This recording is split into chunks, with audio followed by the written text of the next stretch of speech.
So this is how last month went. I'm not going to buy a bunch of books. I'm not going to buy a bunch of books. I am not going to buy a bunch of books. Ah, crap. Hello and welcome back to my channel. I'm JJ the Bearded Bookworm, and today I'm going to be talking about my April book haul. I'm going to be talking about all the books that I just couldn't help buying. This whole isolation kind of situation this last month, because I was recommended isolation to be in isolation for all of April. So even if bookstores were open, couldn't have gone anyway. So that online shopping hit me real hard, and with nothing to do but online shopping, scroll social media, I got tempted by the old bookworm bug real good.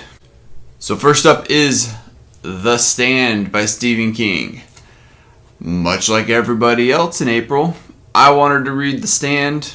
Nick Nack had a book club going on about it, but as it turns out, I was incredibly busy as far as like home projects, kids and whatnot. Like being home didn't actually help me read anymore.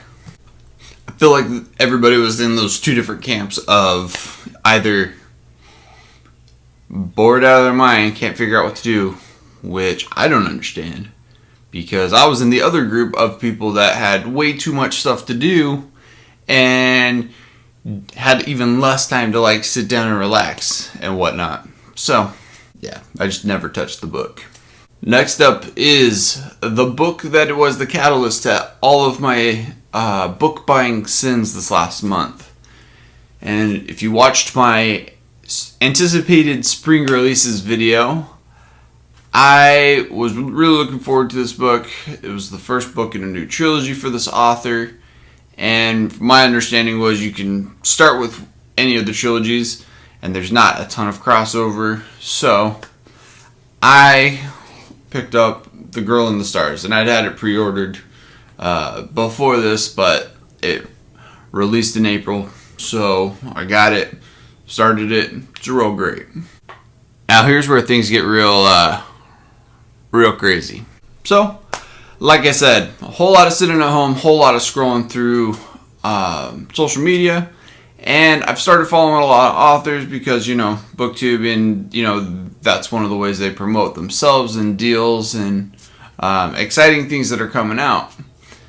Well, one of those authors was Mark Lawrence, and so the thing that I saw a ton was the Red Queen's War Omnibus Limited Edition.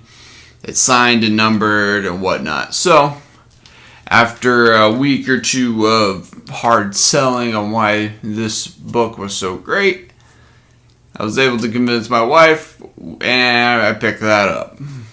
And so I haven't cracked it open because I'm avoiding any sort of spoilers, which, like I said, the trilogies don't have a ton of crossover, so I don't know what I'm worried about. But I picked this up, and it's thus far my biggest purchase or my most expensive purchase for one book. Although it's 3 books and a novella or short story. So it's kind of dicey there. Kind of sort of counts, sort of doesn't count. But I got it. It's signed. It's gorgeous. So I picked that one up. This is why things were crazy, is I've never read a Mark Lawrence book before. So buying the limited edition omnibus for a series from an author that I haven't actually read is real ridiculous. I'll be honest. So I did some more research and found out that although the trilogies are separate, The Red Queen's War is very much a sequel in that it takes place after his original trilogy in the same world, and lots of spoilers for the first trilogy are in that second trilogy. So I had to buy the the first trilogy. So I bought the Broken Empire trilogy, and this one's just paperback. So my Mark Lawrence collection is all over the place. But this is the one that I know the most about other than The Girl in the Stars as far as trilogies. And really excited because it's kind of a grim dark. The main character's kind of a piece of crap. And I haven't actually read a book like that. That's not true. Saw the Cacophony from Seven Blades of Black. She's kind of like that. Reviews coming next week about that. But I'm just really excited, and next week I'm going to have a whole video about my schedule for the year on what books I'm reading, and you're going to see that these books played a major part in that schedule. One thing that drives me nuts is I bought this as a set, thinking that it was like a box set or like a had a sleeve or something like that. But no, it was just the seller just had the books and was grouping them together and selling them together. So Prince of Thorns, the first book, looks completely different on the spine than the next two books. And things like that don't bother me a ton. But when I bought them all together, why don't they all look the same? That's what drives me nuts. My Brandon Sanderson mass paperbacks up there, they don't look the same, but I bought them all different, separately, so, that part doesn't bother me as much. But if you buy all the books together, why don't they all look the same? Alright, so the last of my physical books that I bought we're nearing the end of my Cosmere collecting as far as what's been released. And I picked up the first volume of White Sand. And, of course, it's a Brandon Sanderson book. What would a video be of mine without me mentioning Brandon Sanderson, as it turns out? So this is the first volume, and it was out of print for a really long time. So when I was looking at it, because I like looking at graphic novels either in physical form or on like a large tablet or something like that, so I could see the whole page. It really lends itself to the art. There's a reason why layout and whatnot really plays a huge part in telling the story.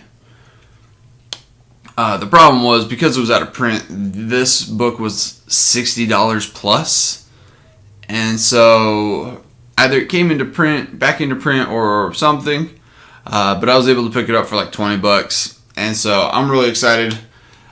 Here in the next month, I'm going to start reading that, as well as pick up the other two volumes, because I got to finish my collecting. Things I know about this book are the world this story takes place on does not rotate like Earth. It's a dead planet or whatever it's called. There's an actual scientific, astronomical. There's a space term for when a world no longer rotates.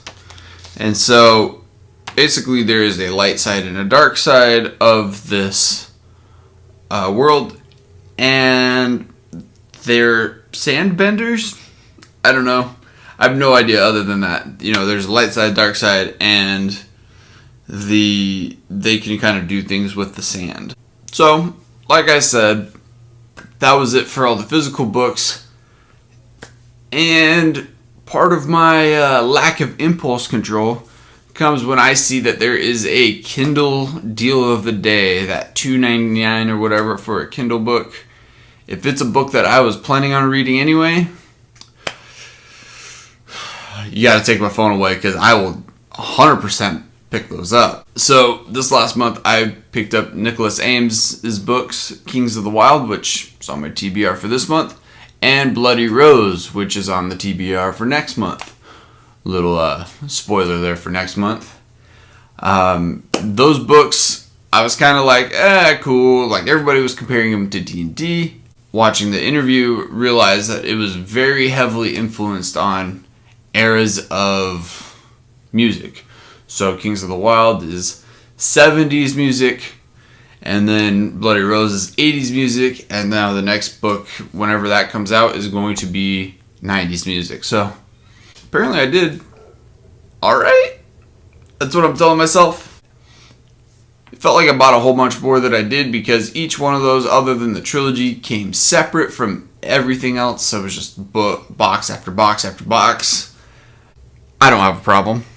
Follow me on Instagram or Twitter. I usually post as books come in.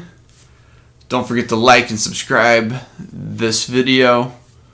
What did you buy last month? What's your most recent acquisition? That's what we're going to call it. That's a fancy word to say that we like to buy books. But let me know what you bought this last month. I'm JJ the Bearded Bookworm, and that's all I have for today.